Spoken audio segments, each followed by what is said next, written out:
Kata Dr. Horvath, kali pertama dalam sejarah tamadun manusia, kita telah melahirkan generasi yang lebih bodoh dari kita.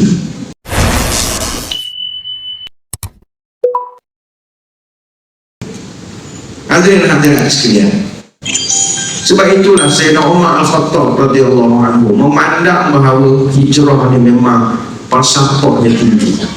Kita kena jadikan dia sebagai tahun baru supaya orang Islam yang ada semangat masuk tahun baru.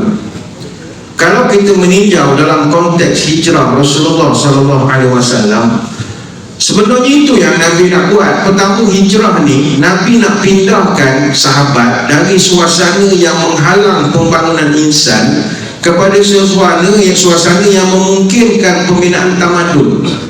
Di Mekah bukannya tak ada pembangunan. Orang Mekah ni business people, dia orang-orang meniaga. Dalam Quran sebut mereka musafir, rihlatas syita wasai. Dia orang ni orang meniaga, orang cerdik. Ada pasar ikat, pasar unta, pasar syair, pasar sajak. Dia orang pun maju. Kan Mekah ni tempat tumpuan, kedai ada semua. Tapi Nabi nampak, adakah ini yang aku nak bawa? Nabi kena cari satu tempat yang boleh dibangunkan pembangunan insan. Sebab itu Nabi hijrah dari Mekah ke Madinah bukan semata-mata nak berpindah saja. Pindah, mau kita pindah, tidak. Tapi Nabi pindah kepada sebuah masyarakat yang lebih mudah menerima perubahan dan bina peradaban. Sebab itu semangat hijrah menuntut kita bergerak ke depan, daripada jahil kepada berilmu, dari pecah kepada bersatu, daripada reaktif kepada reflektif, daripada lara kepada manfaat, dari bodoh kepada bijaksana. Dan agama kita paling pantang kebodohan. Sebab itulah ayat pertama yang Allah turun bila bagi tugasan pada Nabi untuk dakwah, apakah ayat dia? Iqra. Buangkan dulu kebodohan. Artinya kita takkan berjaya selagi kita menghadapi masalah kebodohan masyarakat. Ini jangan salah faham. Saya tidak maksudkan kebodohan ini kerana kurang IQ. Bodoh atau kebodohan ini bukan kerana kurang pendidikan. Tapi yang kita maksudkan bodoh yang lebih bahaya, iaitu kita tahu apa yang baik tapi kita tidak buat. Kita tahu apa yang buruk tapi kita masih buat. Kita tahu jalan ke surga tapi masih memilih lorong yang lain.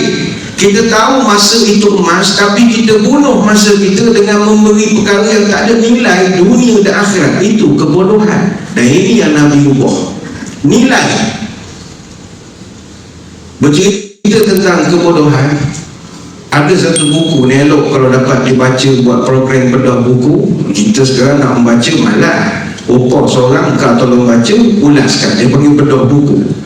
Ada satu buku ni tajuknya The 5 Basic Laws of Human Stupidity. Bagus buku ni. Buku tentang jenis-jenis manusia tak berapa cerdik yang menyusahkan orang. Kita kalau tak selesaikan manusia-manusia tak cerdik ini, kita takkan maju sampai bila-bila. Buku ni ditulis oleh seorang penulis Itali namanya Carlo M. Cipolla. Buku ni lama dah, tahun 76, tapi banyak diterjemah dan disyarah-syarahkan. Asalnya buku ni bahasa Itali, Allegro ma non troppo. Allegro ma non troppo ni maknanya cepat tapi jangan laju. Beza kan, cepat jangan laju. Ada orang buat kerja cepat tak bersih pun, dia mengemas tu cepat, tengok penuh habuk lagi. Dia cepat, jangan terlalu laju. Sebab itu Nabi pun dia boleh je pergi hijrah ke Madinah seminggu, boleh buat seminggu. Tapi dia sengaja buat pelan-pelan, slow-slow, memakan masa 25 hari. Sebab hijrah bukan perlu cepat sampai, tapi ini soal strategi, keselamatan, kebergantungan kepada Allah. Kerana Nabi dia bukan nak pindah sekadar pindah, tetapi nak bina umat. Sebab itu kita jangan cepat tapi jangan laju. Itu beza. Jadi kata Cipolla, ni share sikit ya. Cipolla kata manusia dalam dunia ni dia ada 4 kategori manusia dalam rajah matriks Cipolla. Manusia pertama kata dia manusia intelligent, yang kedua bandit, yang ketiga helpless atau victim, yang keempat stupid. 4 ni dalam negara dalam masjid kita pun ada. Mesti ada 4 jenis. Pertama, intelligent. Oh, ini orang paling ditendang. Dalam sebuah negara kita perlu orang intelijen. Dia buat sesuatu yang menguntungkan orang keliling dan menguntungkan diri dia. Ini intelijen. Yang kedua, ada orang bendik, penyamuk. Dia buat kerja merugikan orang lain tapi menguntungkan dia. Itu kan kerja penyamuk. Dia memang dia untung, orang lain rugi. Ada orang dalam dunia ni jenis helpless. Helpless ni mangsa. Orang lain untung, dia pula rugi. Beza dengan penyamun tadi. Penyamun dia untung, orang lain rugi. Memang rugi lah, dia sama orang. Yang helpless ni pula orang lain untung, dia rugi.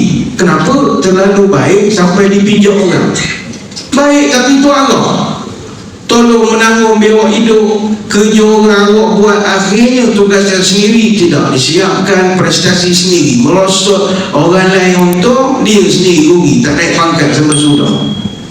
Orang yang lain tu yang dia tolong buat tu berjaya semua lah. Bila tanya kenapa, oh tak apalah, Allah Ta'ala lah yang membalasnya kebaikan saya. Ini helpless kita panggil. Dalam masyarakat ada tak pesen ni? Ada.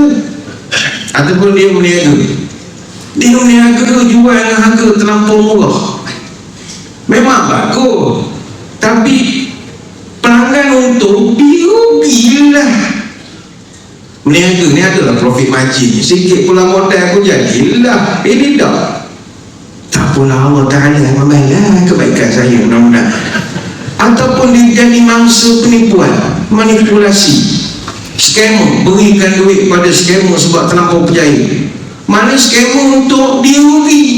Bila kita cakap tak apalah, Allah Ta'ala balaslah pula. Memanglah jadi ke Allah manja, kena tipu.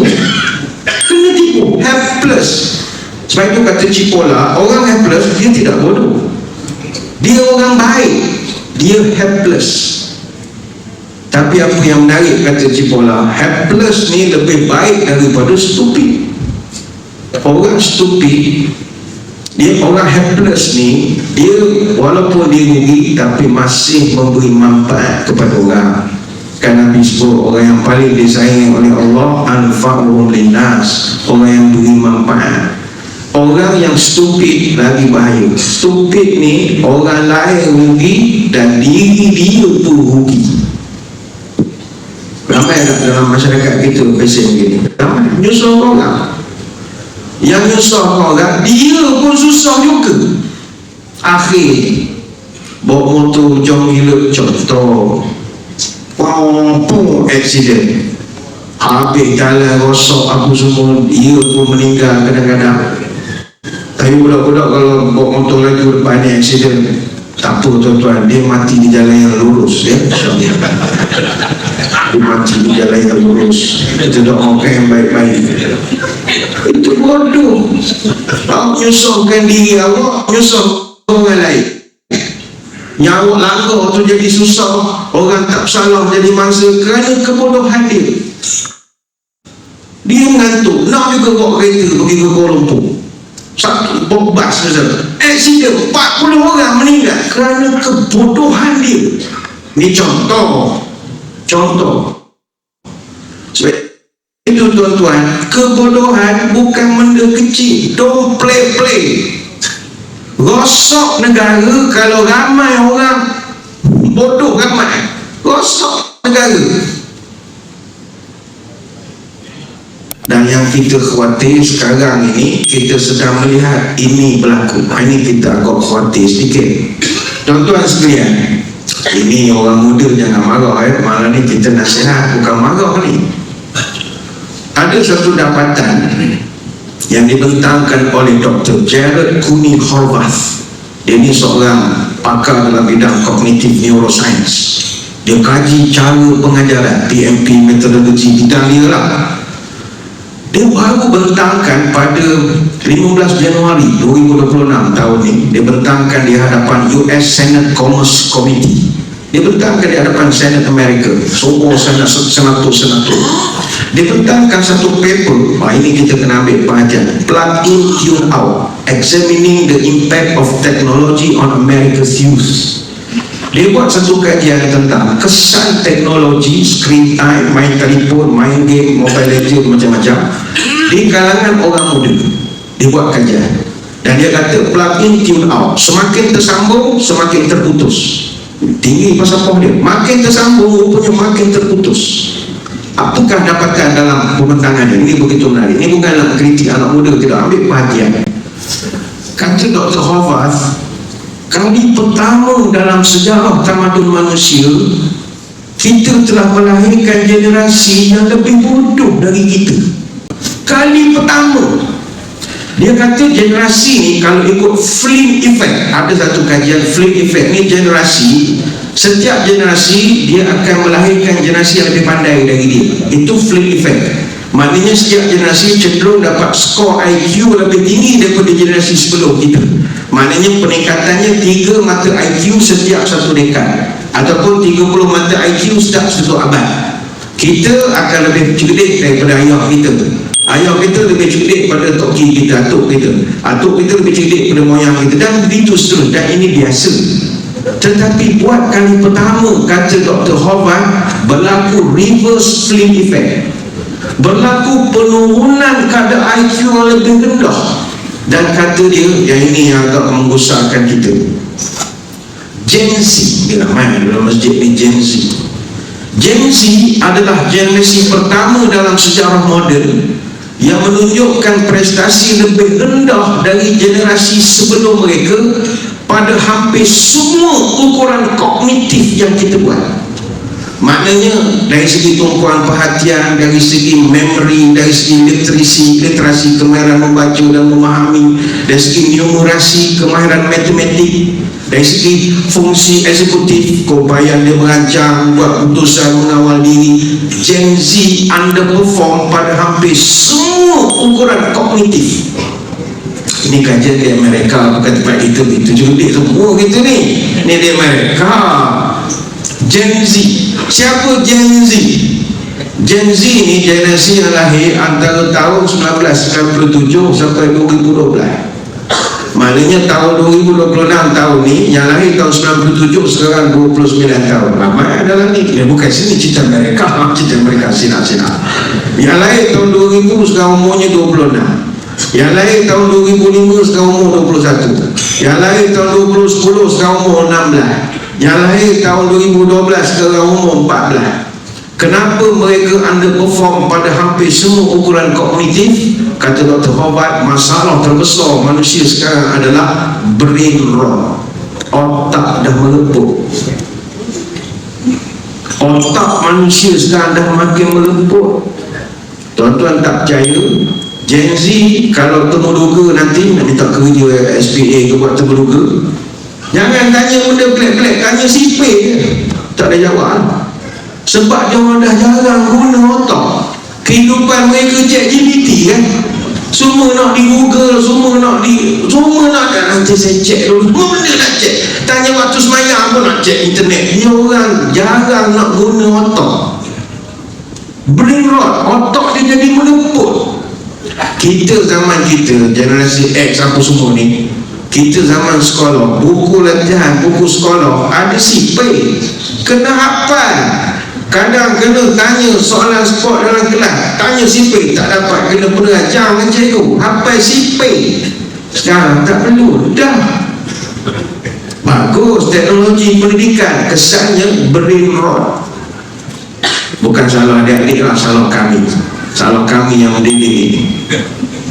Dan kata Dr. Horvath, ini menarik ya, kerosakan otak kita ni bermula tahun 2010. Kenapa 2010? Ini menarik. Kata dia tahun 2010 bermulanya era telefon pintar, yang mana generasi Z ni, Gen Z ni, masa yang lahir tahun 97 umur dia 13 tahun tahun 2010. Yang lahir tahun 2000 umur dia 10 tahun tahun 2010. Yang lahir tahun 2005 umurnya 5 tahun pada tahun 2010. Mereka ni adalah generasi pertama yang membesar ketika telefon bimbit menjadi fenomena biasa. Sebelum 2010 kita tak pakai telefon cerdik ni, telefon tak berapa cerdik sangat. Type gitu mesej pun 10 baris je. 2010 juga media sosial meletup. 2010 juga YouTube berkembang pesat. 2010 juga tablet dah masuk sekolah. Dulu tak boleh, tablet dah boleh masuk, tab dan sebagainya lepas itu. 2010 juga internet bukan pada PC lagi, dalam poket. Jadi mereka ini menjadi dipanggil golongan doom scrolling, menonton tanpa henti.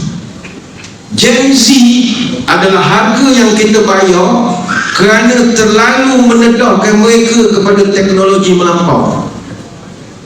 Diorang ni kita panggil the first digital native generation, generasi pertama yang tak pernah mengenal dunia tanpa internet. Generasi ni kalau pergi ke Jalan Baik ke mana-mana tempat yang tak ada line, tak ada wifi, menggelitik. Dia tak boleh tak ada line. Dia panik, kena panic attack. Tak ada line. Macam kita tu bilang, tak ada line, kita buat, kita sembah, berborok. Kesian. Bukan salah dia, salah kita. Membaca memang orang zaman sekarang. Tuan-tuan masalah di kita malam ni sama-sama. Buku apa last kita baca? Nak cerdik baca buku, bukan baca WhatsApp. Jadi WhatsApp saja cerdik kan? Nak cerdik baca buku. Buku apa paling last kita baca? Lama mikir. Jawapannya tak ada. Buku, kenapa wahyu pertama Iqra? Tuhan suruh yang pertama kena baca. Rupanya baca ni latihan otak. Kerana untuk membaca, manusia perlu menyusun aksara, otaknya bekerja.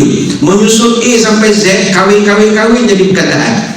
Membaca bukan proses boleh jadi. Tuan-tuan tak boleh tengok kataan tu boleh baca. Tak, kita terpaksa membaca. Campur ni. Macam kita mengaji. Kenapa kita boleh mengaji? Sebab kita nak gabungkan A, I, E, U, Ta, Te, Ti. Kita nak gabungkan. Orang banyak membaca, dia akan latih otak dia. Sebab itulah kita kena membaca.